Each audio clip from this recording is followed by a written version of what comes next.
Three Names by Patricia McLaughlin. Pictures by Alexander Pertzoff. Read to you by Hannah Peterson. When my great-grandfather was young, 100 years ago, he likes to say, but that's not true. He went to school on prairie roads in a wagon pulled by horses. He wore overalls with buckles at his shoulders and leather high-topped shoes that took a long time to lace. 100 years, my great-grandfather says, but of course that is not true either.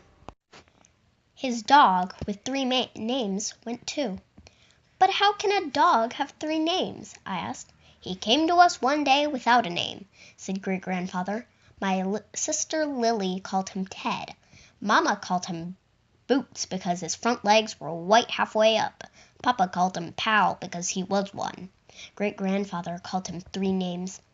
That's four names, I told him, but he already knew that. On the first day of school, Three Names pranced and danced around the wagon. Mama looked me over to make sure I was clean from the summer dirt, great-grandfather said. Papa kissed me on one cheek and then the other. He smiled at Mama, who went behind the clothesline to sheets to cry. Great-grandfather's mother always cried the first day of school for her own reasons. Lily drove the wagon because she was the oldest. It was a long way to school, nearly 3 miles. Once we walked.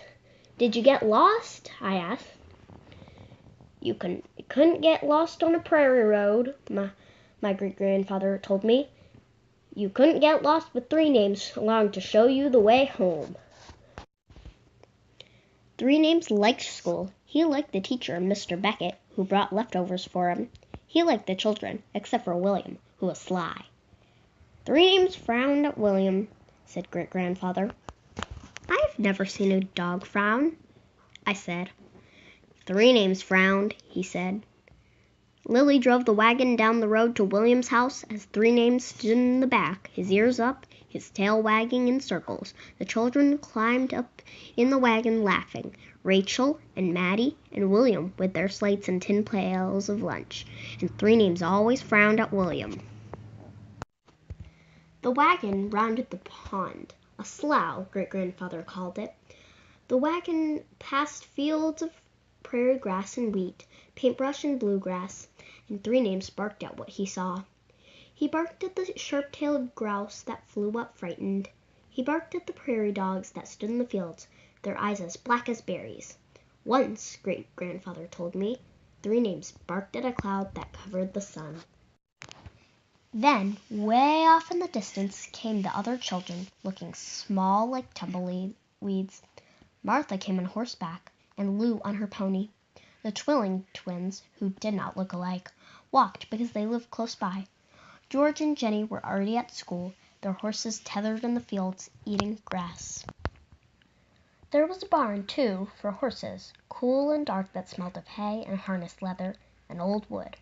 It smelled of Jed, Jenny's pinto, gray-dappled Maud, and Sophie with the white blazed face. Mostly, said great-grandfather, it smelled of the old, sweet smell of all the years the horses that had ever slept there. Great-grandfather's schoolhouse was small and painted white, just one room with wooden desks, a stove, and iron hooks on the wall for coats. Three Names slept along the coats and boots and gloves. In winter, he slept near the wood stove, thumping his tail when Mr. Beckett opened the door to feed the fire. Sometimes he slept on great-grandfather's stocking feet, and great-grandfather felt the beating of his heart. In the side field, there were outhouses, one for girls and one for boys. In winter, no one stayed there long, but once, in spring, Lou wrote an entire poem in the outhouse, sitting there quietly. Hello, you cloud-eye windows, looking through a blue blanket sky. All grades were in great-grandfather's one-room schoolhouse. George was the oldest, and he taught great-grandfather long division and how to tie his shoelaces in double knots. Maddie was only 7, and when he cried, great-grandfather put his arm around him and helped him with the alphabet. Were there 26 letters in the alphabet then, just like there are now? I asked.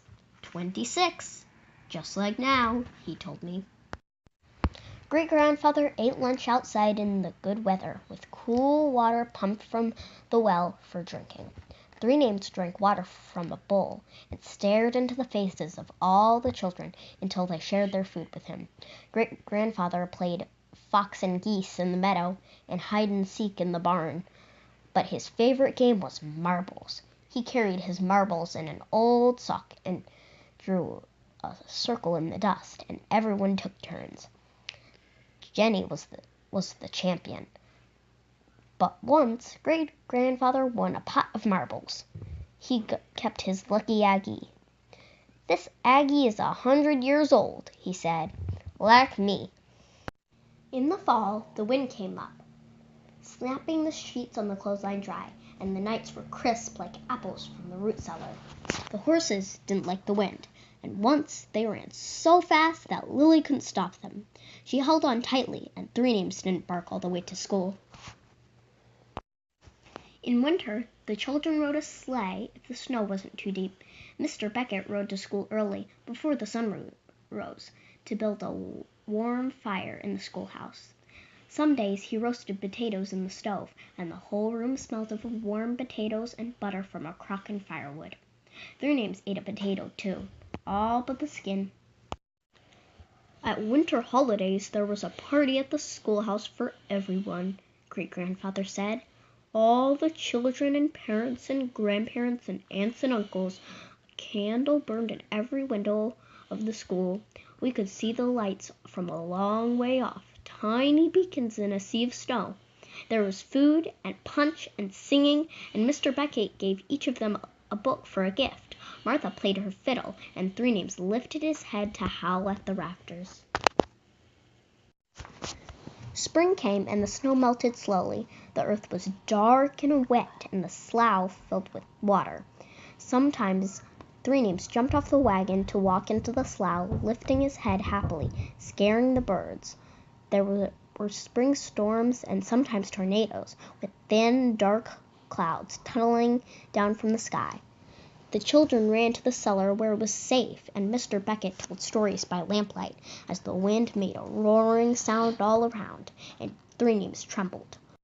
"Once, after a storm, we found someone's outhouse behind the barn, blown there by the wind," said Great-grandfather. "Another time, Mr. Willet's old horse Annie appeared, a little musk to eat grass with the others.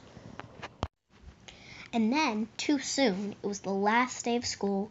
Spring had turned to summer, and dust hung in the air. The grasses had turned snap brittle.